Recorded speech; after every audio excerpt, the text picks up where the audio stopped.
CUET career club নিয়ে বিস্তারিত অনেক কিছু আসলে হয়ে গেছে প্রথমার্ধে।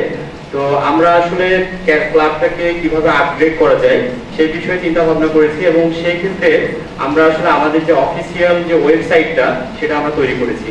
তো আমাদের খুব ইচ্ছা ছিল যে আমরা এই ধরনের একটা সেমিনার আয়োজন করব যেখানে আনুষ্ঠানিকতার মাধ্যমে ওয়েবসাইটটা ওপেন করা হবে এবং অবশ্যই একজন রিনাউন্ড পারসন যিনি এটা উদ্বোধন করবেন। তো এই আমাদের সুযোগ বা আমাদের সৌভাগ্যক্রমে আমরা সুশান্ত পালকে পেয়েছি এবং আমি তাকে অনুরোধ করব যে আমাদের যে চুয়েট ক্যারিয়ার ক্লাবের যে অফিসিয়াল ওয়েবসাইটটা সেটা যেন ওপেন করেন। সুশান্ত পাল।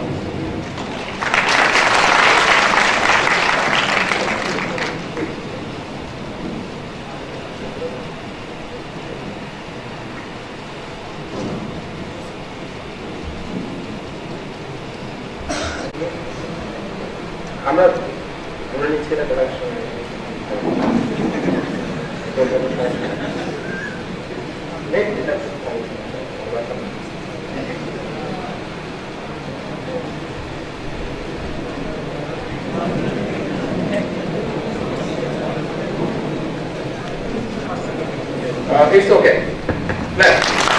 চাকরি করার সুবাদে তুমি প্রতি মাসে একটা বেতন পাচ্ছ মাস শেষ হলে, এটা হচ্ছে চাকরি।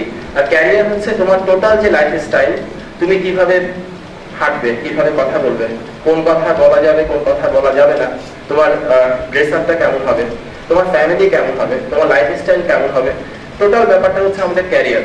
ক্যারিয়ার হচ্ছে তোমার লাইফের সঙ্গে, টোটাল লাইফের সঙ্গে রিলেটেড। আর জব হচ্ছে খুব ন্যারো একটা কনসেপ্ট। তো আমাদের যেটা করতে হয় সেটা হচ্ছে আমাদের ক্যারিয়ারে সেটেল হওয়ার আগে, ফাইনালি সেটেল হওয়ার আগে আমাদেরকে জব সুইচ করতে হয়। আমরা অনেক সময় জব সুইচ করি। আমাদের যেটা যে চাকরি নিয়ে আমরা বাঁচবো সেটা হচ্ছে আমার ক্যারিয়ার, আর জব হচ্ছে এটা মানে এটা একটা ইন্টারনেট পিরিয়ডের মতো। আজকের আড্ডাটা হচ্ছে ৭০তম ক্যারিয়ার আড্ডা। আমার প্রথম ক্যারিয়ার আড্ডাটা চুয়েটে হয়েছিল, ক্লাসরুমে হয়েছিল, গ্যালারি ক্লাসরুমে হয়েছিল। আজকে এটা ৭০তম ক্যারিয়ার আড্ডা। তো আমি হচ্ছে মিস্টার 2.74। কেন বললাম একটু পরে আসছি।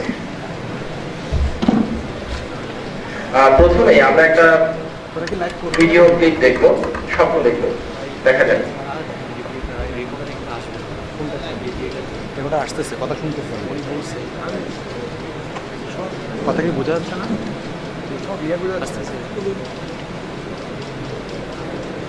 কথা বলতেছে না, ক্লিয়ার আসতেছে। উনি বললো যে আসতে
যদি না শেষ হয় তবে কেমন হতো তুমি বলো।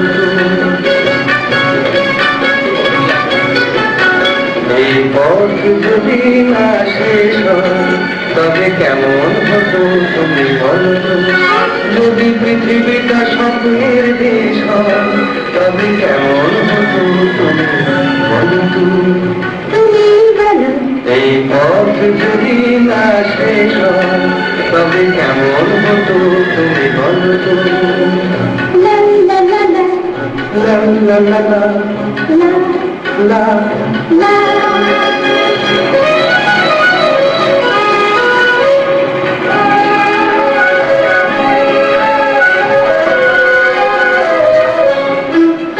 কোন রাখালে ওই ঘর ছাড়া বাসিতে সবুজে, ওই দোল দোল হাসিতে রাখালে কোন ঘর ছাড়া বাসিতে সবুজে, ওই দোল দোল হাসিতে মন আমার মিশে গেলে মেশা।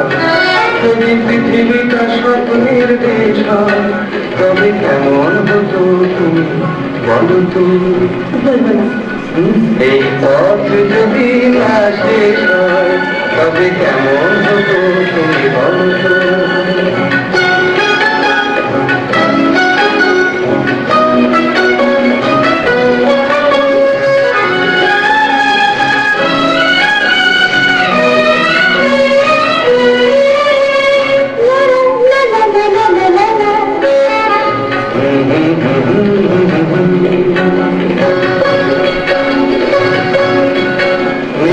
আকাশে ওই দূর সীমা ছাড়িয়ে যেন যায় না হারিয়ে আকাশে নীল দূর সীমা ছাড়িয়ে যেন যায় না হারিয়ে প্রাণে যদি গানের দেশরা যদি পৃথিবীটা স্বপ্নের দেশ হয় তবে কেমন হতো তুমি ভালো তুমি না না তুমি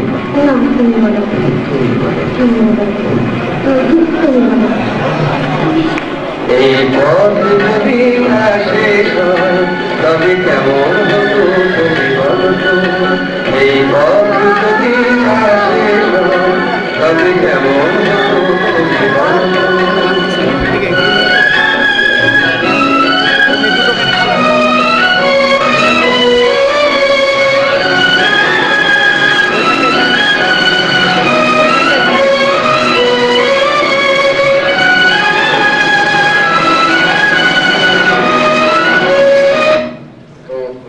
তো একজন প্রাক্তন স্টুডেন্ট হিসেবে আমি বুঝি এরকম রোমান্টিক গান চুয়েটের ছাত্রদেরকে দেখানো ইটস এ টর্চার।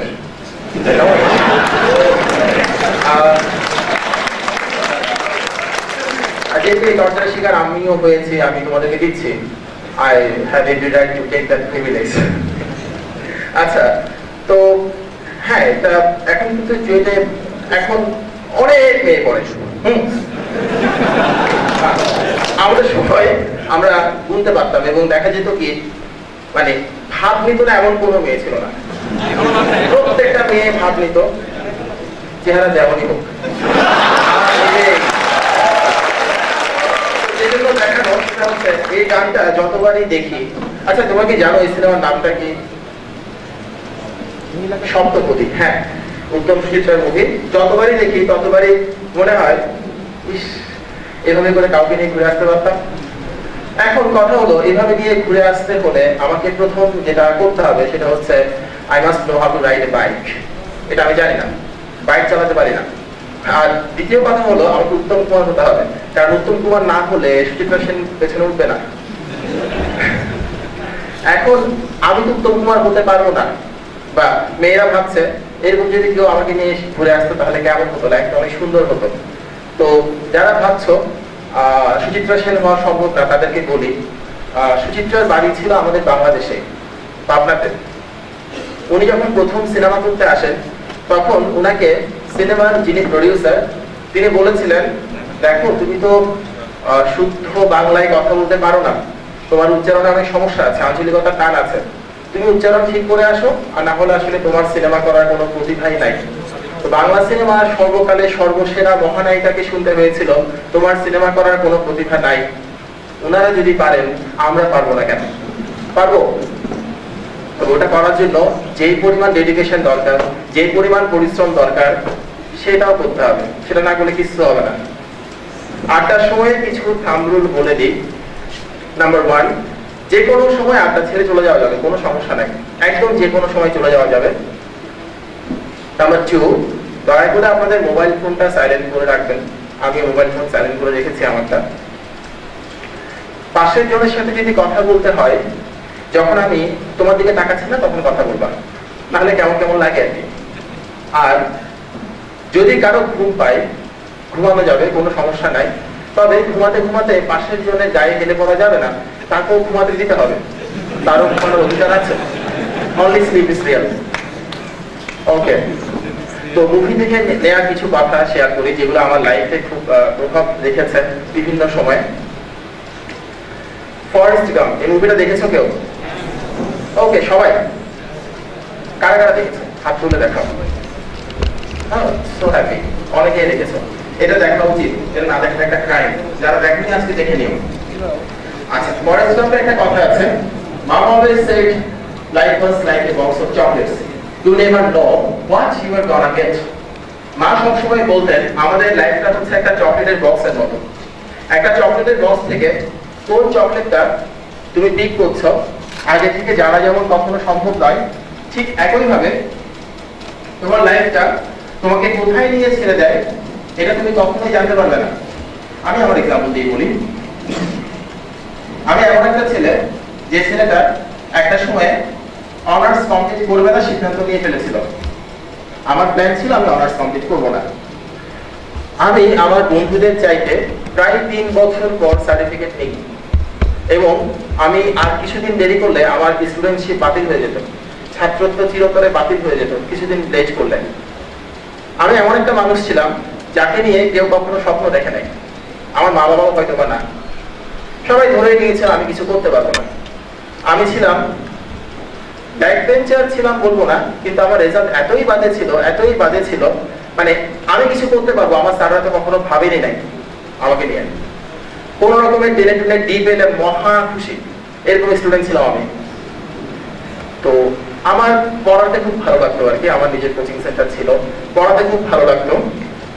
তো বিশ্ববিদ্যালয়ে পড়াবো এই ধরনের একটা ক্ষীণ স্বপ্ন অনেকেরই থাকে, আমারও ছিল, কিন্তু স্বপ্ন থাকলেও সামর্থ্য ছিল না, কারণ পড়াশোনা করতাম না।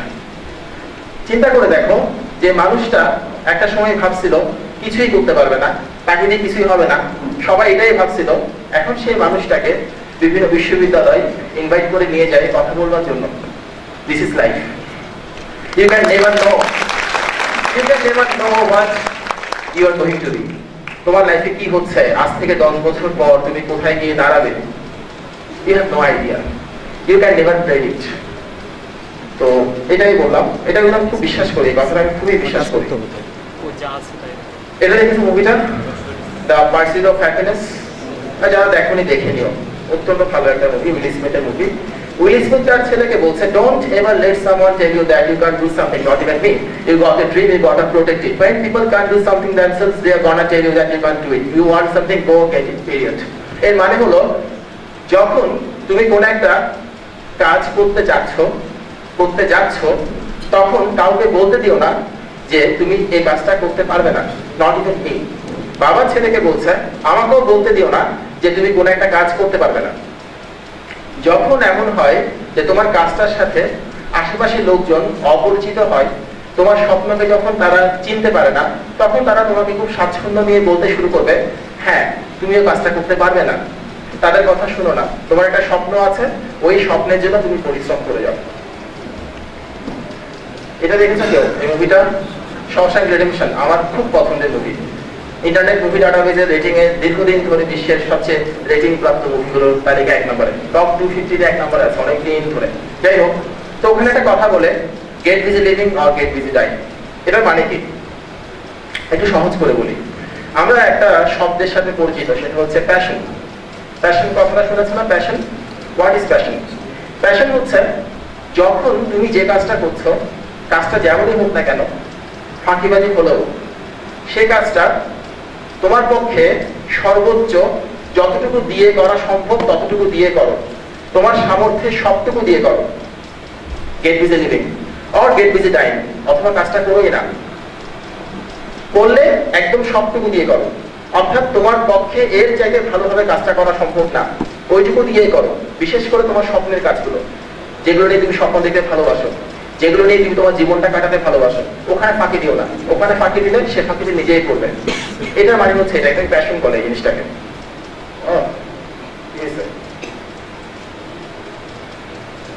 আচ্ছা, এই মুভিটা দেখেছো কেউ? এই মুভিটা the good, the bad, the ugly. When you have to shoot, don't talk. এটার মানে হচ্ছে যখন তোমাকে শুট করতে হবে, শুট করে দাও, কথা বলো না। এর মানে হলো আমরা বেশিরভাগ মানুষই করি কি, কোন একটা কাজ করতে হবে করব, এটা করে করে অনেকদিন সময় নষ্ট করি, একটা কাজ শুরুই করতে পারি না।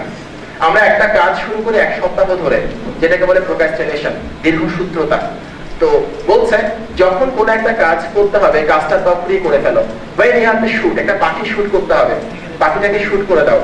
যদি তুমি গবেষণা করো পাখিটা দেখতে কেমন, পাখিটার পাগুলো কেমন দেখতে, পাখিটার বুকের কাছে ধূসর রং আছে, ততক্ষণে কিন্তু পাখিটা ফুরুত করে উড়ে চলে যাবে, তুমি আর শুট করতে পারবে না। এটাই বলছেন। এই বসকে তো ছিল,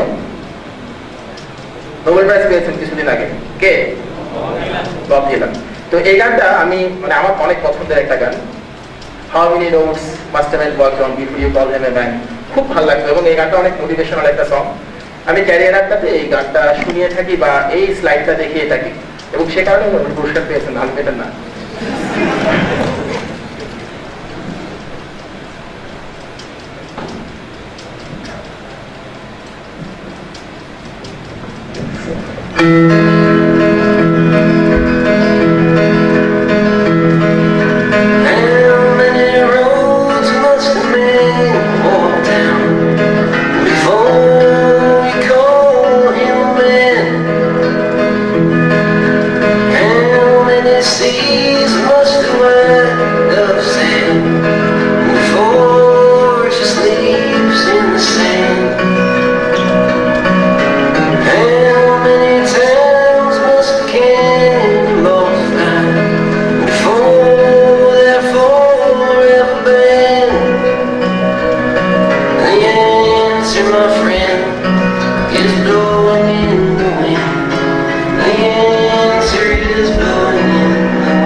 যাই হোক, এই বব ডিলান কখনোই জানবেন না সুশান্ত পাল তার ক্যারিয়ারটাতে এই কথাটা দেখাই দিতে তাকে নোবেল পুরস্কার দেওয়া হয়েছে।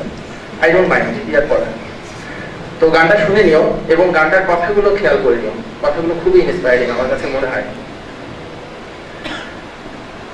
উইথ দিস বস, এটাকে আমি বস বলি, আসলে নাম ধরে ডাকতে ভালো লাগে না।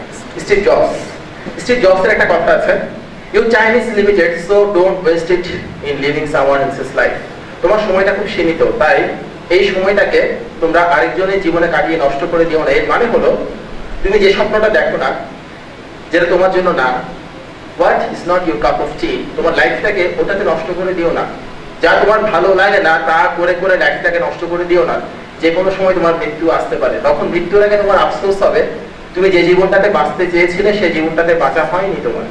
আর ওটার মানে হচ্ছে আগে যে গানটা ছিল, how many roads must have walked on before you call him a man, কতটা পথ হাঁটলে পরে মানুষ বলা যায়।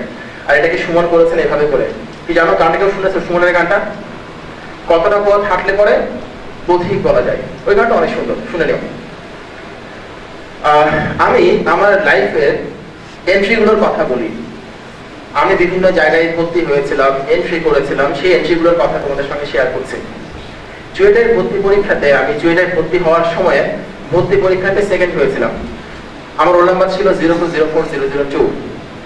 বুঝতেই পারছো, কম্পিউটার সায়েন্সে ছিলাম এবং এই রোল নাম্বারটা আমার অনেকগুলো অনেকগুলো জায়গার পাসওয়ার্ড।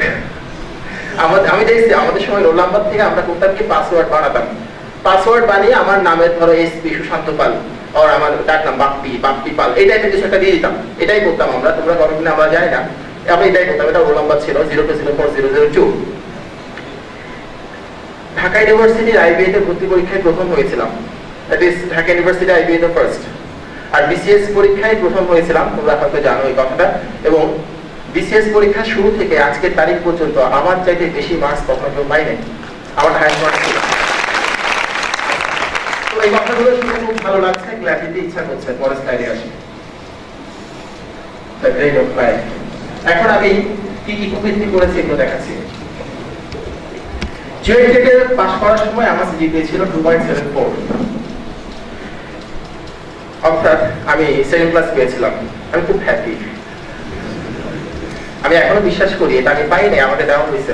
যেহেতু আমি বিশ্ববিদ্যালয়ে ভর্তি হয়েছিলাম সেজন্য 17টা ব্যাকলগ ছিল, ইন টোটাল 17টা।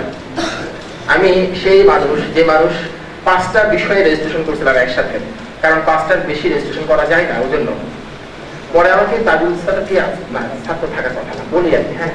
এবার তাজুল স্যার ছিলেন ডিপার্টমেন্টের হেড, উনি আমাকে ডেকে বললেন, সুশান্ত এতগুলো পরীক্ষা দিও না, এতগুলো পরীক্ষা দিলে খালি ফেল করবা। তুমি 5টা করছো কিসের জন্য রেজিস্ট্রেশন, তোমার মাথায় বুদ্ধি নাই? আরে স্যার 5টা থেকে বেশি করতে দিচ্ছেন আমাকে। বলে তোমার মাথা ঠিক আছে, 5টাতে পাস করবা কিভাবে? এবং আমি পাস করেছিলাম। মাঝে মাঝে মানুষকে ঘুরে দাঁড়াতে হয় যখন তার পিঠ দেয়ালে থেকে যায়। আমার পিঠ দেয়ালে গেঁথে গিয়েছিল, কোনো কিছু করার ছিল না আমার। এই 17টা ব্যাকলগ ক্লিয়ার করছি আমি, জমে গেছিল এগুলো। মাস্টার্সে আমার সিজিপিএ হচ্ছে 2.73, কনসিস্টেন্ট না? যদি পিএইচডি তে কোনো সিজিপিএ দেওয়ার নিয়ম থাকতো এবং আমি যদি পিএইচডি করি তাহলে আমার কত পাওয়ার কথা? 2.72, 2.75 বলতে পারিস না বেটা? এটাও তো কনসিস্টেন্ট হয়, উল্টা থেকে হয় 73, 74, 75। মানুষ এমনই, আরেকজনের বেলায় বলার সময় যত কমিয়ে বলা যায়। আর লাইফে এই গ্রেডগুলো দিয়েছিল আমার বিশ্ববিদ্যালয়। তোমাকে তোমার বিশ্ববিদ্যালয় কিছু গ্রেড দিয়ে ছেড়ে দিবে এবং তোমার লাইফে তুমি কত গ্রেড পাবে ওটা সম্পূর্ণ তোমার হাতে, ওখানে কোনো ছাড় দিও না। আমার লাইফে কত গ্রেড দিচ্ছি বা দিয়েছি সেটা আমার হাতে ছিল, সেটা আর কারো হাতে ছিল না, তোমারটা তোমার হাতেই আছে। কিছু কথা, ভালো চাকরি জিনিসটা কি? দুনিয়াতে কোনো ভালো চাকরি নাই। আমি এভাবে করে বলি, নেহায়েত গরিবের ছেলে বলে চাকরি করি, তাহলে চাকরি করতাম না। আমার কাছে চাকরিটাকে খুবই আপত্তিকর একটা অশ্লীল শব্দ মনে হয়। চাকরি করতে না পারলে আমি সত্যিই খুব খুশি হতাম। তো যাদের চাকরি না করলেও চলবে তারা চাকরি না করার চিন্তা করে দেখতে পারো। আমি সত্যি মিন করে বললাম, কোনো সমস্যা নেই, চাকরি না করতে হলেই সবচেয়ে খুশি হতাম। করতে হয়, ওই জন্য কোনো চাকরি আসলে ভালো না। It's all about your priorities, it's all about your choices, it's all about your compromises. তোমাকে অনেক কম্প্রোমাইজ করতে হবে, অনেক কিছু ছাড় দিতে হবে। ফর এক্সাম্পল, তোমার ইচ্ছে তুমি পুলিশ হবে, পুলিশের এসপি হবে, কিন্তু তোমার একই সঙ্গে এটাও ইচ্ছা তুমি রাত্রিরে সুখে নিদ্রা যাপন করবে। তোমার পুলিশ তাহলে তোমার জন্য না, কারণ পুলিশকে অনেক সময় রাত্রে টহল দিতে হয়, পেট্রোলিং করতে হয়। সো পুলিশ তোমার জন্য না। সো প্রত্যেকটা চাকরিতে কিছু কিছু বিষয় আছে যে বিষয়গুলো ছাড় দিতে হয়, যে বিষয়গুলো মেনে নিতে হয়, মন থেকে না নিলেও মেনে নিতে হয়। ওই জন্য কোনো চাকরি ভালো না, অ্যাবসলিউটলি কোনো চাকরি খারাপ না। আমি মনে করি প্রত্যেকটা চাকরি খারাপ। চাকরি হচ্ছে one kind of modern slavery. এটা স্লেভারি ছাড়া কোনো কিছু না, দাসত্ব আর কোনো কিছুই না। কোটা, কোটা বিষয়টা সম্পর্কে তোমরা কি জানো? কোটা কারা কারা জানো? একটু হাত তুলে দেখাও। অনেকেই জানো। কোটা হচ্ছে কিছু না, কোটা হচ্ছে একটা জিনিস আর কি। হ্যাঁ, চাকরিতে একটা সুবিধা দেওয়া হয় কিছু শ্রেণীর মানুষকে, কিছু ক্রাইটেরিয়ার মানুষকে, এটাকে কোটা বলে। এবং এই সুবিধাটা যারা পায় না তাদের খুব মন খারাপ থাকে। তারা বলে কোটা ভালো না, কোটা খারাপ। আসল কাহিনী হচ্ছে আমার কোটা নাই। ওই জন্য কোটা নিয়ে অনেক হইচই তোমাদের করতে ইচ্ছা করবে, বিশেষ করে যখন তোমরা সরকারি চাকরিগুলোতে জয়েন করবা বা পরীক্ষা দেওয়ার জন্য প্রিপারেশন নিবা, তখন দেখবা কোটাকে সহ্যই হচ্ছে না, সহ্য না হওয়ারই কথা। একই সাথে তুমি এটা একটু ভাবো, যদি তোমার কোটা থাকতো তোমার কি অত কষ্ট থাকতো কিনা, এটা একটু ভাইবো আর কি। আমার মনে হয় না থাকতো।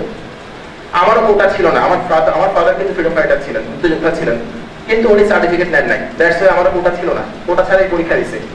ওই জন্য বললাম কোটা নাই এটা নিয়ে যতটুকু দুঃখ করছো তার চেয়ে ভালো হচ্ছে ওই সময় পড়াশোনা করা। কোটা হচ্ছে অনেকটা এরকম, ধরো আমার বন্ধুর বউটা অনেক সুন্দর, ফেসবুকে দেখলে মেজাজ খারাপ হয়ে যায়। কাহিনী হইতেছে আমার বন্ধুটা আমার দেখলেই সহ্য হয় না, কিন্তু ওরকম বউ আমার ঘরে থাকলে কিন্তু তখন আমার আর কোনো মাইন্ড করতাম না, ঠিক কিনা? কোটা হচ্ছে অনেকটা এরকম, ওর ঘরের বউ সুন্দর, আমার ঘরের বউ সুন্দর না কেন, আমি ভাত খাবো না, রাগ করছি, এটা হচ্ছে কোটা। পরস্ত্রী কাতরতা, আরেকজনের স্ত্রী দেখিয়া কাতর হয়ে গিয়ে তাহাকে বলে পরস্ত্রী কাতরতা। পরস্ত্রী কাতরতা শব্দটা কিন্তু মানে কোনো মানে পারফেক্ট কোনো ইংরেজি পরিভাষা নাই, কারণ পরস্ত্রী কাতরতা এই বিষয়টা বাঙালিদের সম্পদ, সে আমার সম্পত্তি নয়, সে আমার সম্পদ। পরস্ত্রী কাতরতা আমাদের সম্পদ। ওই পরস্ত্রী কাতর হওয়ার জন্য সময় ইংরেজদের নাই, ইউরোপিয়ানদের নাই, ওদের মধ্যে এই জিনিসটা আসলেই নাই। আরেকজনকে ঈর্ষা করা, হিংসা করা, জ্বলে জ্বলে ছারখার হয়ে যাওয়া। আচ্ছা, আরেকটা বিষয় আমাকে শুনতে হয়, আমাকে অনেক ফানি জিনিস ফেস করতে হয়, অনেক টাইপের প্রশ্ন ইনবক্সে বা ক্যারিয়ার আড্ডাগুলোতে। এটা খুব কমন আর কি, যে ভাইয়া পড়াশোনা করতে ইচ্ছা করে না, কি করব? আমি বলি পড়াশোনা করিও না, পড়াশোনা ভালো মানুষ করে। বলে ভাইয়া পড়াশোনা না করলে তো চাকরি পাবো না, তাহলে পড়াশোনা করো। বলে ভাইয়া বিষয়টা আপনি বুঝতেছেন না, ঠিক মানে আমার হচ্ছে পড়াশোনাও করতে ইচ্ছা করে না, কিন্তু চাকরিও করতে ইচ্ছা করে, ভালো চাকরি, মানে যেমনি তেমনি চাকরি হলে হবে না, ভালো চাকরি লাগবে। আমি কি করিতে পারি? তো তোমাদের মধ্যে পড়াশোনা করতে ইচ্ছা করে কার কার, একটু হাত তুলে দেখাও। চাকরি পেতে হলে তো পড়াশোনা করতে হবে, রেজাল্ট ভালো করতে হলে পড়াশোনা করতে হবে, কিছু তো করার নাই। 1 2 3 4 5 6 7 8 9 10 11 12 13 14 15। Okay, thank you. আমরা কম বেশি 15 জনকে পেলাম যাদের পড়াশোনা করতে ইচ্ছে করে। সরি টু সে দ্যাট, সম্ভবত তোমরা মানসিকভাবে অসুস্থ। পড়াশোনা করতে ইচ্ছা করবে না, এটাই স্বাভাবিক। যাদের করতে ইচ্ছা করতেছে না তারা সুস্থ আছো।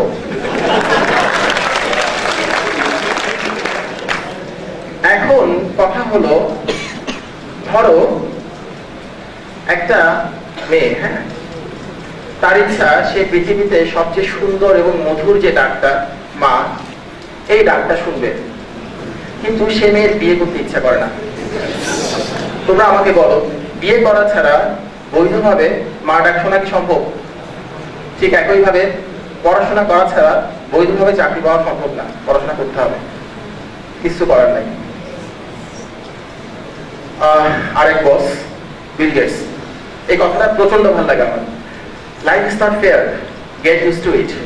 উনি বলছেন, হ্যাঁ আমি জানি লাইফটা ফেয়ার না, আমি জানি সিস্টেমটা ফেয়ার না। We live in an unfair world, আমরা একটা আনফেয়ার ওয়ার্ল্ডে বাস করি। এখন দেখো, আমরা যে বলছি লাইফটা ফেয়ার না, সিস্টেমটা ফেয়ার না, এই আনফেয়ার সিস্টেমে আমাদের আগে আমাদের চাইতে অনেক বেশি পণ্ডিত, আমাদের চাইতে অনেক বেশি কাবিল লোকজন, কাবিল বোঝতো না, শিয়ানা কাজ করে গেছে না এই আনফেয়ার সিস্টেমে। তাদের সময় কিন্তু লাইফটা ফেয়ার ছিল না, তাদের সময় কিন্তু সিস্টেমটা ফেয়ার ছিল না, তাও আনফেয়ার ছিল। যেহেতু এই আনফেয়ার সিস্টেমে তারা ভালো পারফর্ম করে গেছে, যদি আমি সেই একই সিস্টেমে পারফর্ম করতে না পারি তবে দোষটা সম্পূর্ণ আমার, সিস্টেমের না। ওই জন্য এই কথাটা খুব পছন্দ আমার বিল গেটসের।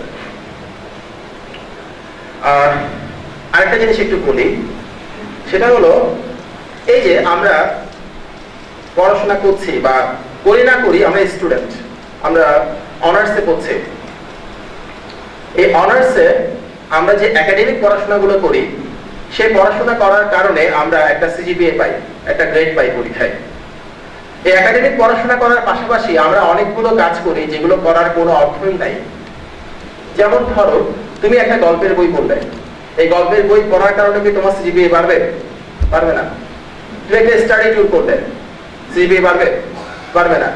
এই যে ক্যারিয়ার আড্ডা আজকে আয়োজন করা হলো, আয়োজন করলো ক্যারিয়ার ক্লাব। এই ক্যারিয়ার ক্লাবের যারা সদস্যরা ওখানে দাঁড়িয়ে আছে, অনেকে পেছনে বসে আছে, আমি দেখতে পাচ্ছি। তো এই যে ক্যারিয়ার আড্ডাটা আয়োজন করলো, অর্গানাইজ করলো, এতে করে কি তাদের পরীক্ষার সিজিপিএ বাড়বে? সেগুলো সবাই ফালতু কাজ, অকাজ। এই ক্যারিয়ার ক্লাবের সদস্যরা হচ্ছেন অকাজের কাজী, ফালতু কাজের কাজী। এখন পড়াশোনা করলে অনার্সে আমি যে পড়াশোনাটা করতেছি, একাডেমিক পড়াশোনা, সেটা আমাকে পরীক্ষায় একটা ভালো রেজাল্ট করতে সাহায্য করে, অর্থাৎ তার একটা ভ্যালু আছে। সেই ভ্যালুটা আমি ধরলাম 1। কি ধরলাম? 1। আর এই যে বাকি ফালতু কাজগুলো যেগুলো করলে লাইফে কোনো ভ্যালু নাই, আমাদের একাডেমিক ক্যারিয়ারে কোনো ভ্যালু নাই, সেগুলো হচ্ছে ফালতু কাজ এবং ওগুলোর ভ্যালু হচ্ছে 0। এগুলোর ভ্যালু কি? 0। অল্প বয়সে তোমরা 1 কে ঠিক রেখে 1 এর পাশে যত বেশি 0 অ্যাড করতে পারবা, তোমার লাইফ তত বেশি সুন্দর হবে। তুমি বই পড়ো না, তোমার বন্ধু বই পড়ে। তুমি ফটোগ্রাফি পারো না, তোমার বন্ধু ফটোগ্রাফি পারে। মনে রেখো, তোমার চাইতে ওর ভ্যালু 10 গুণ বেশি, তার লাইফে 0 একটা বেশি আছে। অল্প বয়সে যত বেশি পারো তত বেশি 0 অ্যাড করে নাও, পরে আর পারা যায় না, কষ্ট, খুব কষ্ট।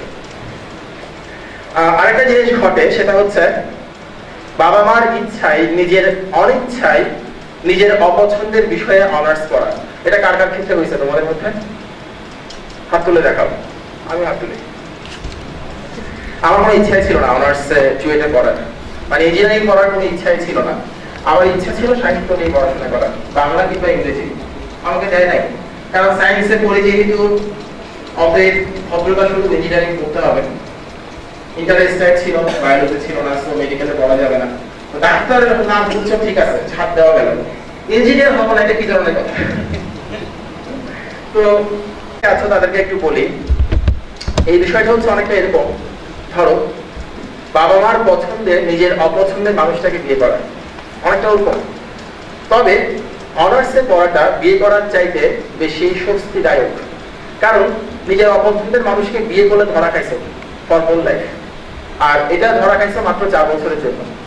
এই 4 বছরে তোমার যা করতে ভালো লাগে ওই কাজটার জন্য যদি তুমি তোমাকে প্রিপেয়ার করতে না পারো, তাহলে সারা জীবন অনার্সের এই সাবজেক্টের সঙ্গে তোমাকে সংসার করতে হবে। সাধু সাবধান, এই প্রিপারেশনটা নিয়ে ফেলো। আর আরেকটা কথা শুনি প্রায় সময়, সেটা হচ্ছে প্রথমবারে বিসিএস হয় না। কারা কারা শুনছো? প্রথমবারে বিসিএস হয় না, অথবা প্রথমবারে আইবিতে চান্স পাওয়া যায় না। আইবিতে চান্স পাওয়া অনেক ডিফিকাল্ট, প্রথমবারে হয় না, 2-3 বার দিলে চান্স হয়। শুনছো কারা কারা? আমিও শুনছি। মজার বিষয় বলি, আমরা যাদের কাছ থেকে কথাটা শুনছি তাদের সবাই হচ্ছে এমন মানুষ যারা প্রথমবারে বিসিএস ক্যাডার হতে পারে নাই, কিংবা প্রথমবারে আইবিতে চান্স পায় নাই, ঠিক কিনা? যারা প্রথমবারে চান্স পাইছে ওরা কিন্তু এই কথাটা বলবে না। ধরো তুমি প্রেম করতেছো, হ্যাঁ, তোমরা মন খারাপ করো না, আমি তোমাকে প্রথমেই বলছিলাম আমি তোমাকে টর্চার করবো, ইটস এ রিভেঞ্জ। আচ্ছা, তো ধরো তুমি প্রেম করতেছো, এখন প্রেম করার পর তোমার মনে হলো সেই মানুষটাকে তুমি বিয়ে করবে, কিন্তু তুমি দেখতেছো আশেপাশে সব হাহাকার, ব্রেকআপ হয়, গড়ে ভাঙে, একই ভাঙা গড়ার খেলা। তখন তুমি এমন কারোর সাথে গিয়ে কথা বললে যে ভাই আমি প্রেম করতেছি অমুকের সাথে, আমার খুব ইচ্ছে আমি তাকে বিয়ে করব, এটা কি সম্ভব ভাই? এমন কারোর সাথে কথা বললা যে কিনা 4 বার ব্রেকআপ করার পর 5ম বারে গিয়ে বিবাহ করছে, সে তোমারে বলবে আর দূর মিয়া, প্রথম প্রেম করতেছো, বিয়ে হবে, চালাই যাও, নো টেনশন, ঠিক কিনা? ঠিক একই ভাবে তুমি যদি এমন কাউকে জিজ্ঞেস করো যে প্রথমবারে বিসিএস ক্যাডার হতে পারে নাই, সেও তোমারে বলবে চালাই যাও। It's up to you whom to ask. কার কাছ থেকে তুমি জিজ্ঞেস করবা এটা কিন্তু তোমার ব্যাপার। তুমি এমন কারোর কাছ থেকে জিজ্ঞেস করবা না যে তোমার প্রশ্নের উত্তর দিতে পারবে না, যে তোমার প্রশ্নের উত্তর দেওয়ার জন্য না। আমরা আরেকটা ভুল করি, সেটা হচ্ছে ক্যারিয়ার নিয়ে জিজ্ঞেস করার সময় এমন কাউকে জিজ্ঞেস করি যে সে ক্যারিয়ারে না। ফর এক্সাম্পল, আমার বাসায় ধরো আমার চাচা, উনি অনেক শিক্ষিত, অনেক বড় বড় ডিগ্রি আছে, আইবিএ থেকে এমবিএ করা, এক্সেট্রা এক্সেট্রা। ধরো উনি কোন একটা ব্যাংকের ডিএমজি। তো তাকে গিয়ে আমি জিজ্ঞেস করলাম যে বিসিএস পরীক্ষা দিতে যাচ্ছে, কেমন হবে? দেখো উনি কিন্তু বিসিএস এর কিছু জানেন না। আর বেশিরভাগ লোক যারা একটু ভালো পজিশনে থাকে তারা জানি না কথাটা বলতে পারে না। ভুংচুং কিছু একটা বলে, তোমরা ভুংচুং বুঝো? ভুংচুং কিছু একটা বলে দেয়, ও বলে না বিসিএস দিচ্ছ, এগুলো তো আসলে পয়সা ছাড়া হয় না, ঘুষের চাকরি এক্সেট্রা এক্সেট্রা, দিও না, এগুলো না দিলেই ভালো হবে। আমি কিন্তু ওনাকে কোনো দোষ দিই না, দোষটা কিন্তু আমার। আমি কেন ওনাকে জিজ্ঞেস করতে গেলাম? উনি তো সিভিল সার্ভিসে নাই। ধরো তুমি ব্যবসা করবা, চালের ব্যবসা, তুমি চিন্তা করলা যেহেতু ব্যবসায়ী করতেছি, বিশ্বের সবচাইতে বড় ব্যবসায়ীকে ফোন দিয়ে দেখি না, উনি কি বলেন, দিলাম বিল গেটসকে ফোন, গেটস চাচ্ছ চালের ব্যবসা করবো, কেমন হবে? দেখো উনি কিন্তু চালের ব্যবসা করেন না, উনি বেচেন সফটওয়্যার, আর তুমি বা চাল, উনি তো তোমাকে বলতে পারবে না। সো তোমার সিদ্ধান্ত, তোমার ব্যাপার, কাকে কি জিজ্ঞেস করা যাবে, কাকে কি জিজ্ঞেস করা যাবে না। ভুল মানুষের কাছ থেকে পরামর্শ নেওয়া চাইতে পরামর্শ না নেওয়াটা কিন্তু অনেক ভালো। যেমন আমাকে কেউ যদি জিজ্ঞেস করে সিএসসি লাইনের কোনো কিছু, সফটওয়্যার ইঞ্জিনিয়ারিং এর কোনো কিছু, মানে আমার সাবজেক্টের কোনো কিছু, আমি কখনোই কোনো পরামর্শ দিই না, কারণ আমি আসলেই জানি না এই বিষয়ে, আমি আসলেই জানি না। একটু সাবধান থাকতে হবে এই বিষয়টা জিজ্ঞেস করার সময়। আমি দেখেছি ভুল পরামর্শে অনেকেরই ক্যারিয়ার ডিস্ট্রয় হয়ে যায়। আচ্ছা, আমার একটা লেখা আছে ফেসবুকে, সাতলুরুর জীবন, কেউ পড়েছো এখানে যারা আছে? যারা পড়নি তাদেরকে পড়তে বলছি, কাজ হবে, ওই জন্যই পড়তে বলছি। এটা আমার লাইফের সবচাইতে অবিশ্বাস্য দুইটা ঘটনার মধ্যে একটা, এই নোটের মধ্যে যে ঘটনাটা বর্ণনা করা আছে এবং সত্য ঘটনা। তো আমাদের লাইফটা হচ্ছে একটা সাতলুরুর জীবনের মতো। কেমন বলি, লুডো খেলা তো পারো নাকি? লুডো খেলায়, ধরো 7 লুডো খেলায় সবচাইতে বেশি কত পাওয়া সম্ভব বলো তো? 6 6 5, তাই না? কত হয়? 17, 17। এর চাইতে বেশি পাওয়া সম্ভব? সম্ভব না। ধরো তুমি 17 পেলে এবং তোমার পক্ষে এর চাইতে বেশি অ্যাচিভ করা সম্ভব না, তুমি খুব খুশি হয়ে গেলে। দেখা গেল কি 17 ঘর পরে একটা বিশাল সাপ তোমাকে গলা ধারণ করলো, হতে পারে না? You can never know, right? সবচাইতে কম কত পাওয়া সম্ভব? 1 পেলাম, একটা মই দিয়ে দরদর করে উপরে উঠে গেলে, হতে পারে না? আমাদের লাইফটা হচ্ছে এরকম। আমরা লাইফ থেকে অনেক কিছু চাই, সৃষ্টিকর্তার কাছ থেকে অনেক কিছু চাই, অনেক কিছু অ্যাচিভ করতে চাই, কিন্তু আমরা কতটুকু হজম করতে পারবো, কতটুকু হজম করতে পারবো না, এই সম্পর্কে আমাদের কোনো আইডিয়া নাই। আমরা কেউ ভবিষ্যৎ বলতে পারি না, ভবিষ্যৎ শুধুমাত্র উনিই বলতে পারেন। অতএব যদি কখনো লাইফে যতটুকু চাচ্ছ সর্বোচ্চ ততটুকু না পাও, ওটা নিয়ে মন খারাপ করো না। ততটুকু পেলে হয়তো তুমি শেষ হয়ে যাবে, এটা শুধুমাত্র উনিই জানেন, আর কেউ জানেন না। অল্প পেলে হয়তো সেটাই তোমার জন্য ভালো।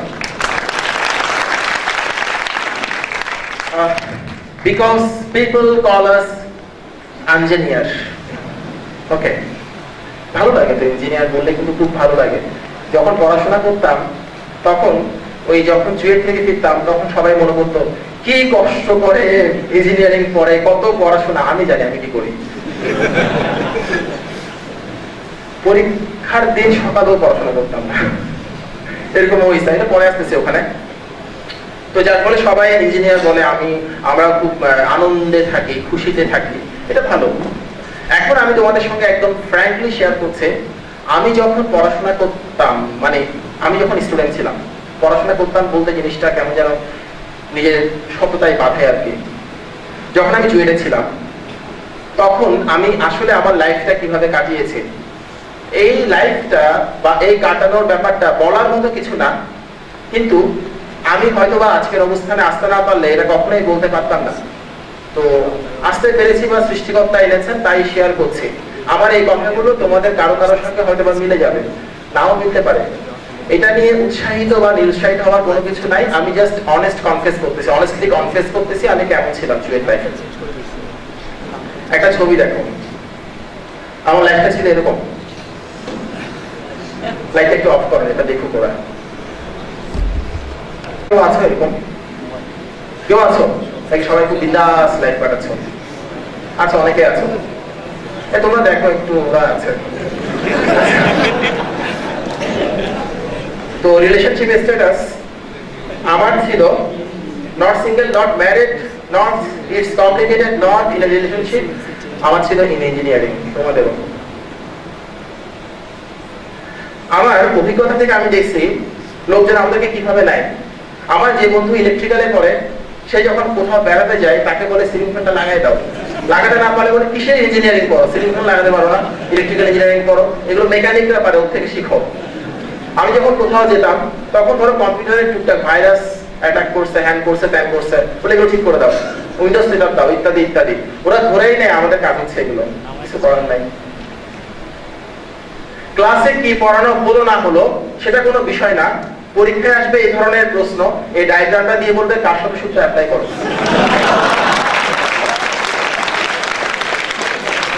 আর ক্লাসে পড়াবে একটা সিম্পল সার্কিট, একদম সিম্পল সার্কিট, কারেন্ট এখান থেকে ওখানে যায়, খালি চোখে দেখা যায়, ওখানে কার সাথে সূত্র অ্যাপ্লাই করতে হবে, ওরকম। আর পরীক্ষায় আসবে এটা। আচ্ছা স্যাররা কেউ কি আছেন এখানে? আমি বলি স্যাররা কেউ আছেন? আপনি আছেন। এখন আসলে এটা কইছে, আমি কি করব? মানে আমরা ছাত্র বলি কি আমরা মানুষ না? আমাদেরকে কেন এরকম ডায়াগ্রাম দিতে হবে, কেন এরকম সার্কিট দিতে হবে? আচ্ছা, ইঞ্জিনিয়ারিং এর ফার্স্ট ইয়ারে ছেলেরা থাকে এরকম, আর ফাইনাল ইয়ারে হয়ে যায় এরকম, সেকেন্ড চিত্রের মতো। মেয়েদের ক্ষেত্রে সম্পূর্ণ উল্টা। যতই ইয়ার বাড়ে ততই তার সৌন্দর্য বাড়ে, ইয়ার বাড়ার সাথে মেয়েদের সৌন্দর্য বাড়ার সমানুপাতিক, পুরোপুরি। আর ছেলেদের ব্যস্তানুপাতিক। এটা কোন ডিপার্টমেন্ট হইতে পারে? Civil or mechanical? ওকে। জুয়েলে আসলে কি কি করতাম? আমার যা যা ভালো লাগতো তাই তাই করতাম। আমার লাইফের একটা সিম্পল রুল আছে, সেটা হচ্ছে I do what I love, I love what I do. Literature পড়তাম, সবসময় ভালো লাগতো। জুয়েলে 9 নিয়েছিলাম। ল্যাঙ্গুয়েজ, আমার ল্যাঙ্গুয়েজ সবসময় ভালো লাগে, ল্যাঙ্গুয়েজ নিয়ে খেলতে ভালো লাগে, শব্দগুলোকে আমার আত্মীয় মনে হয়, প্রাণের মানুষ মনে হয়, শব্দ নিয়ে খেলতে ভালোবাসতাম, খেলতাম। প্রচুর মুভি দেখতাম, প্রচুর মুভি দেখতাম। একদিনে 3টা মুভিও দেখছি, 4টা মুভি দেখছি, সর্বোচ্চ 4টা একদিনে। প্রচুর মুভি দেখতাম, এখন কমাই দিচ্ছি অনেক। জিআরজিমেন্ট করতাম, বিদেশে যাওয়ার জন্য না, এই জন্যই করতাম কারণ ওটা পড়তে হলে ওখানে ল্যাঙ্গুয়েজের অনেক ব্যাপার স্যাপার আছে, ভোকাবুলারি অনেক ব্যাপার স্যাপার আছে। আমি ল্যাঙ্গুয়েজ ভালোবাসতাম সবসময়, এই কারণেই পড়তাম। ম্যাথস ভালো লাগতো, ওই জন্য পড়তাম জিআরজিমেন্ট। কোনো উচ্চাসা নিয়ে পড়াশোনা করতাম না, এমনি ভালো লাগতো বলে পড়তাম। আর যেটা করতাম, টিউশনি করার জন্য যা যা লাগে সবই করতাম। খুবই পড়াশোনা করতাম, খুব। আমার স্টুডেন্ট থেকে আমি বেশি পড়াশোনা করতাম, কারণ স্টুডেন্টদের সামনে আসলে গিয়ে পারি না বলা যায় না। দেখবা ওই পিচ্চিগুলো এত বদমাইশ হয়, তুমি পারো না বললে কি যে খুশি। তোমাকে বলে ও আচ্ছা স্যার পারেন না, ঠিক আছে।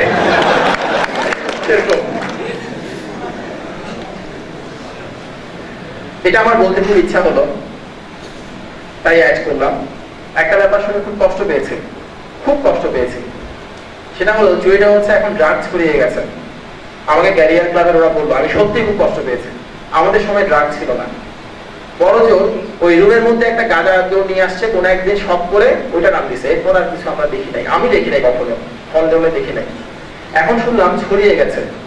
তো ড্রাগ যারা নেয় আমার কাছে, না ঠিক আছে ওরা লাইফ থেকে এনজয় করছে, ইটস ওকে, খুব আনন্দে আছে, কিন্তু আমার কাছে মনে হয় না তারা খুব একটা রেসপন্সিবল মানুষ। রেসপন্সিবল মানুষ হলে তারা কিন্তু তার কথা ভাবতো, তার নিজের কথা ভাবতো, তার ফ্যামিলির কথা ভাবতো। সে কখনো লাইফটাকে এই 4 বছরের মধ্যে সীমাবদ্ধ করে দিত না। তোমাদের লাইফ কিন্তু এখন শুরু হয় নাই, তোমাদের লাইফ শুরু হবে আফটার 4 ইয়ার্স, আফটার 4 ইয়ার্স। এবং তোমাদের আমি একটা কথা দায়িত্ব নিয়ে বলি আজকে, the world is very very very very cruel. The world is very very very very cruel. অনেক নিষ্ঠুর একটা পৃথিবীতে আমরা বাস করি। এই ড্রাগের নেশা, এই ড্রাগের আনন্দ বেশি দিন থাকবে না, শিওর থাকতে পারো। এমন ধাক্কা খাবা, এমন ধাক্কা খাবা যে তোমাকে ড্রাগ নিতে বলছে, যে বড় ভাইটা বা বড় বোনটা বা যে বন্ধুটা ড্রাগ নিতে বলছে, সে তখন তোমার পাশে থাকবে না। একটা কথা আছে না, পাপকে নয় পাপীকে ঘৃণা করো। আমি ড্রাগের ক্ষেত্রে বলি, ওই যে সরি উল্টা বলছে, পাপীকে নয় পাপকে ঘৃণা করো। ড্রাগের ক্ষেত্রে উল্টাটা বলি আমি, পাপকে নয় পাপীকে ঘৃণা করো। তোমাদের যাদের বয়ফ্রেন্ড কিংবা গার্লফ্রেন্ড ড্রাগ এডিক্টেড, দয়া করে তার সঙ্গে রিলেশন বন্ধ করে দাও। সকল ধরনের রিলেশন বন্ধ করো এবং তাকে বয়কট করো। প্রথমে বোঝানোর চেষ্টা করো, যদি সে না বুঝে, কোনো কাজ না হয়, সত্যি বলছি তোমার সাথে তার লাইফটা কখনোই সেট হবে না, শিওর থাকতে পারো। দেরি হওয়ার আগে ছেড়ে চলে আসবে। লাইফে অনেক হ্যাপি হবা। Say no to drugs. Drugs are not cool, they make you look like fool. সত্যি সত্যি বোকার মতো লাগে। আমি দেখছি যারা ড্রাগ নেয় কেমন কেমন করে, ওরা মনে করে একটা কুল ওয়ার্ল্ডে বাস করতেছে, আমরা জানি ওকে দেখতে লাগছে বোকা চোদার মতো।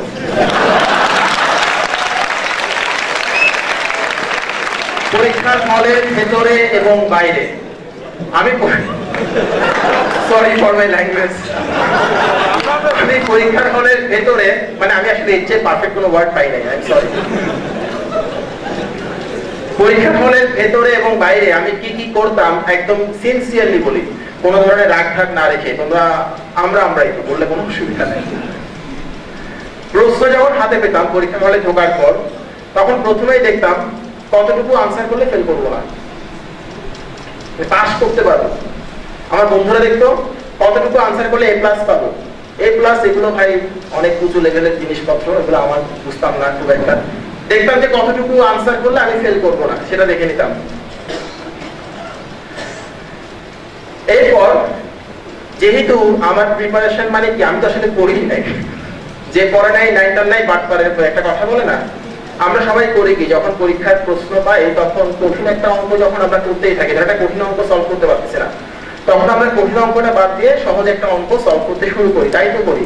আর আমি যেটা করতাম, আমি কোনটা কঠিন কোনটা সহজ সেটাই বুঝতাম না, আমার জন্য সবই একই ছিল। ওই জন্য আমি চেষ্টা করতাম ফুল আনসার করার জন্য, যে করে হোক ফুল আনসার করতে হবে। আমার লাইফে আনকমন প্রশ্ন বলে কোনো কিছু নাই, আমার ডিকশনারিতে আনকমন প্রশ্ন বলে কোনো কিছু নাই। আমি প্রচুর বানিয়ে লিখতে পারি, প্রচুর, যে কোনো বিষয় নিয়ে।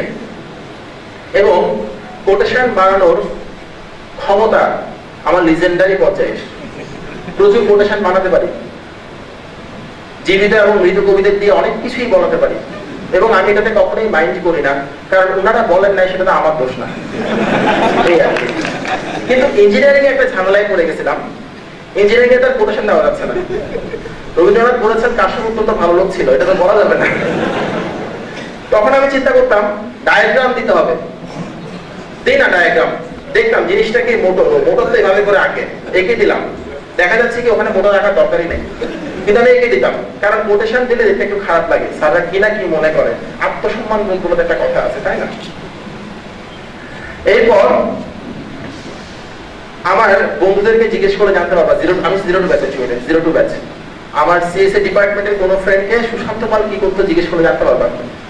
যেখানে অন্যরা খাতার অর্ধেক শেষ করতে পারতো না, সেখানে আমি দাঁড়ায় স্যার রুশি থাকবে, সবাই তাকে তো ঘিরে ভাই, এত কঠিন প্রশ্ন। যখন দেখতাম সবাই তাকাচ্ছে তখন বুঝতাম ও আচ্ছা প্রশ্ন তো কঠিন ছিল, এত লিখলাম কেন। এর আরেকটা কারণ ছিল, সেটা হচ্ছে আমি আমার লাইফে কখনো আরেকজনের খাতা দেখে কোনো কিছু লিখি নাই। এটা সততার কারণে না, এটা হচ্ছে আত্মসম্মান বোধের কারণে। আমার কাছে খুব প্রেস্টিজিয়াস ছিল, মানে আমি কাউরে বলবো দোস্তের একটু দেখা, এটা আমার দ্বারা সম্ভব না, তবে হাওয়ায় ফেসে কোনো কিছু আসলে সেটাই গ্রহণ করতাম। এরপর পরীক্ষার হলের বাইরে এবং ভেতরে অন্যদের কথাবার্তা শুনে বুঝতে পারতাম প্রশ্নটাকে কঠিন ছিল নাকি সহজ ছিল। আর যখন রেজাল্ট বের হতো তখন আমার বন্ধুরা বি পাইছে, এ পাইছে, অনেক কিছু পাইছে, ওরা মন টন খারাপ করে বসে আছে।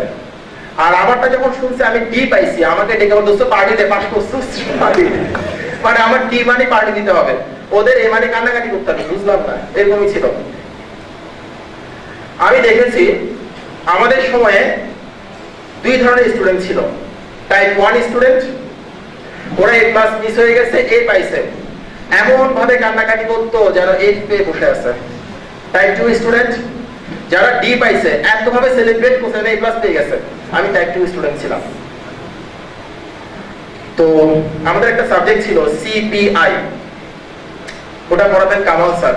সিএসসি কেউ আসো? সিএসসি? ও, তো আমি যখন সিপিআই পরীক্ষায় ডি পাইছিলাম, ডি, তো ডি পাওয়ার পর স্যারের রুমে গেছে দেখা করার জন্য। স্যার তো মনে করছে আমি নাম্বার বাড়াতে আসছি। স্যার আমাকে দেখেই বলে, ভাই ভাই তুমি কোনো কিছু বলতে পারবে না আমাকে, একদম কিছু তোমার কথা শুনবো না, তোমাকে ভাই যা দিছি অনেক কষ্ট করে দিছি, তুমি কিছু লিখো না খাতায়। স্যার আমার একটু শুনেন না স্যার, আমি একটু বলে, না না ভাই তোমার রিকোয়েস্ট করবা, রিকোয়েস্ট করলে আমি শুনবো না, আমাকে কথা বলতেই দিচ্ছে না, বলে তুমি তোমার খাতা যদি তোমাকে দেখায় তোমার নিজেরই মেজাজ খারাপ হবে। আমি ভাই তোমাকে অনেক কষ্টে পাস করাইছি, কারণ দেখছি তোমার ব্যাকলগ অনেক জমে গেছে ওই জন্য। এটা একটা জাস্ট তোমাকে সিম্পলি দেখাইছি, অন্য কিছু না। স্যার আমাকে একটু বলতে দেন। বলে বড় ভাই নাম্বার বাড়াতে বললো না। স্যার আমি আপনার সঙ্গে ধন্যবাদ জানাতে আসছি স্যার, আমি দেখা করতে আসছি। স্যার চোখ টোক বড় করে ফেলছে, বলে পোলা মানে প্লাস পেয়ে দেখা করতে আসলে তুমি ডি পেয়ে দেখা করতে আসছো। স্যার আমি অনেক খুশি স্যার। আচ্ছা তবে তোমরা ভাই বোন, আমি সবসময় ডি পাইছি, আমি এ প্লাসও পাইছি কয়েকটাতে। জুয়েটে যতগুলো মানে পরীক্ষায় যতগুলো গ্রেড পাওয়া সম্ভব আমি প্রত্যেকটা গ্রেড পাইছি জুয়েটে, এবং গ্রেডিং সিস্টেমকে আমার চাইতে বেশি সম্মান কেউ কখনো দেখাই নাই মনে হয়। আর ক্লাস তো করতাম, ক্লাসে তো কখনো অ্যাবসেন্ট থাকতাম না। দেখো একটা প্রেজেন্ট স্যার দেখতে পাও, প্রেজেন্ট স্যার কি বলে এটাকে? প্রক্সি। আমার কিছু বন্ধু ছিল, ওরা আমার স্বাক্ষর মুখস্থ করে ফেলেছিল, সিগনেচার। আর আমার সিগনেচার ছিল তখন একদম সোজা এসপি, এটাই আমার স্বাক্ষর। স্যাররা বকা দিত, মশুল স্যার অনেকবার বকছে, বলে সুশান্ত এটা তোমার স্বাক্ষর? জি স্যার এটাই আমার স্বাক্ষর। আর আমার প্রক্সি দিত, আমার দোস্ত ছিল সোহেল, আমার গালি দিত আর প্রক্সি দিত। This is called friendship. গালি দিবে আর প্রক্সি দিবে, দুটোই। অসুবিধা কি? আমার তো proxy. What is team work? আমি দেখছি জুয়েটে না, আইবিএতেও দেখছি টিম ওয়ার্ক জিনিসটা কি আসলে। ধরো একটা অ্যাসাইনমেন্ট করতে দেওয়া হলো একটা টিমকে, সেই টিমে হচ্ছে টোটাল 4 জন। তো 4 জনই কাজ করলো, সাবমিট করলো, 4 জনই মার্কস পেলো সমান সমান। তার মানে 2 + 2 = 4। ধরো এই 4 জনের মধ্যে একজন কোনো কাজই করে নাই, তার দায়িত্ব ছিল বাকিদেরকে পার্টি দেওয়া, খাওয়ানো। 3 জন কাজ করছে, 4 জনই সমান সমান নাম্বার পাইছে। তার মানে 2 + 1 = 4 হতে পারে টিম ওয়ার্কে। 2 জন কাজ করছে, 2 জন কাজ করে নাই, 2 জন ঘোরাঘুরি করছে। তার মানে 1 + 1 = 4 হতে পারে, কারণ সবাই সমান মার্কস পাইছে। ধরো 4 জনের মধ্যে একজনই ছিল যে একটু সিনসিয়ার, বাকি 3 জনই ফাঁকিবাজ, কোনো কাজই করে নাই। একজন কাজ করছে খালি, নাম্বার সবাই সমান পাইছে। তার মানে 1 + 0 = 4। এটা টিম ওয়ার্কের সম্পদ। ইভেন এমনও হতে পারে কেউ কোনো কাজ করে নাই, অন্য কোনো গ্রুপ থেকে কপি পেস্ট করে দিয়ে দিচ্ছে, সমান নাম্বার পাইছে। তার মানে 0 + 0 = 4, তাও হতে পারে। এটা টিম ওয়ার্ক ছাড়া পৃথিবীর আর কোথাও সম্ভব না। ইঞ্জিনিয়ারিং কি? ইঞ্জিনিয়ারিং হচ্ছে এমন একটা বিদ্যা যে বিদ্যায় পরীক্ষার পূর্বরাত্রি একটা সেমিস্টারের সমান। সেমিস্টার ফাইনাল হয়ে কি করতাম দেখো, ধরো পরীক্ষার বাকি আছে 10 দিন, চ্যাপ্টার বাকি 10টা, তার মানে ডেলি কয়টা করে? একটা করে। তো বলতাম কোনো ব্যাপার না, শেষ হয়ে যাবে। 5 দিন পড়াশোনা করলাম না, চ্যাপ্টার বাকি 10টা, পরীক্ষার বাকি 5 দিন, ডেলি কয়টা করে হয়? 2টা করে। একদিন 2 চ্যাপ্টার, কোনো ব্যাপার না, শেষ হয়ে যাবে।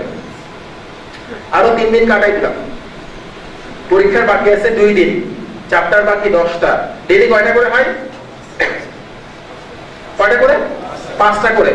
আমরা তাও বলতাম কোনো ব্যাপার না, শেষ হয়ে যাবে। পরীক্ষার বাকি আছে 10 ঘন্টা, চ্যাপ্টার বাকি 10টা, ঘন্টায় একটা করে, কোনো ব্যাপার না, শেষ হয়ে যাবে। এবং শেষ হয়ে গেছে, কোনো সমস্যা নাই। একটা বইয়ের দোকান ছিল আন্দরকিল্লায়, বুক গার্ডেন, এখন আছে কিনা আমি জানি না। আমরা ওখান থেকে বইপত্র কিনতাম আর কি, অনেকগুলো আছে, অক্সফোর্ড আছে, এখানে একটু দামটা ভালো রাখতো, ওখান থেকে কিনতাম। তো একবার ওই বুক গার্ডেনে আমি টিউশনি শেষ করে রাত 9টায় ব্যাচ ছুটি দিয়ে 10টার দিকে গেছি, গিয়ে বললাম আমাকে এই বইটা দেন, মাইক্রো প্রসেসর। বলে কি এই বইটা তো এখন নাই ভাইয়া, কালকে আসেন জোগাড় করে দিয়ে দিব। বলে ভাই কালকে তো আমার পরীক্ষা, এখন দেন। উনি বসে বসে হিসাব করতেছিলেন, উনি দাঁড়িয়ে গেছে, হ্যাঁ কালকে আপনার পরীক্ষা, আজকে আপনি বই কিনতে আসছেন? জি ভাইয়া বইটা একটু জোগাড় করে দেন। এবং ওই ভদ্রলোক আমাকে অনেকদিন পর ফোন করে জিজ্ঞেস করছে, ভাই আপনি একটা বই নিয়েছিলেন, ওটা কি পাস করছিলেন? হ্যাঁ পাস করছি, ডি পাইছি, ডি। উনি তো ডি বলছে কিনা আমি জানি না। তো পরে পরে অনেকবার এই ব্যাপারটা হয়েছে, উনি মাঝে মধ্যে আমাকে ফোন করে জিজ্ঞেস করতেন পাস করছে কিনা। পরে উনি বিরক্ত হয়ে ফোন করা বন্ধ করে দিচ্ছে, বলে এর জিজ্ঞেস করে কি হবে, কিভাবে কিভাবে পাস করে। তো ওনাকে মাঝে মাঝে ব্যাকলগ গুলো পাস করছে বলছি, তাই স্টাডি ফর ফাইনালস। এই মেয়েটা ওকে জিজ্ঞেস করতেছে, আচ্ছা ভালো কথা, তুমি থার্মোমলিকুলার অ্যাস্ট্রোফিজিক্সে এক্সপার্ট হলে কখন? সে খুব ভাব নিয়ে বলতেছে গত রাত্রে। This is called exam. Good grades. তো গুড গ্রেড জিনিসটা কি আমরা অনেকেই বুঝতাম না, বলতাম এটা কি খাই পরে না মাথায় দেয়। আমরা তো পাস করার ঠান্ডায় আছি। অনেকেই ছিল যারা খুব খুব খুব পড়াশোনা করতো, তাদের দলে ছিলাম না। লাইট একটু অফ করেন, এই একটু দেখুন। আমরা যখন তখন আমরা কি করি, আমরা যখন একটা প্রজেক্ট শুরু করি, ধরো আমরা একটা প্রজেক্ট শুরু করলাম, সেটা হচ্ছে একটা গাড়ি বানাবো। হ্যাঁ, প্রজেক্টের শুরুতে আমাদের বিশাল প্ল্যান, আমরা উপরের গাড়িটা বানাবো। 6 মাস যাওয়ার পর দেখা গেছে আমরা এটা বানাইছি। রিয়েলিটি হচ্ছে এটা, এটা হচ্ছে ড্রিম ভার্সাস রিয়েলিটি। আচ্ছা, আমি এই স্লাইডটা দিয়ে যাবো ক্যারিয়ার ক্লাবে।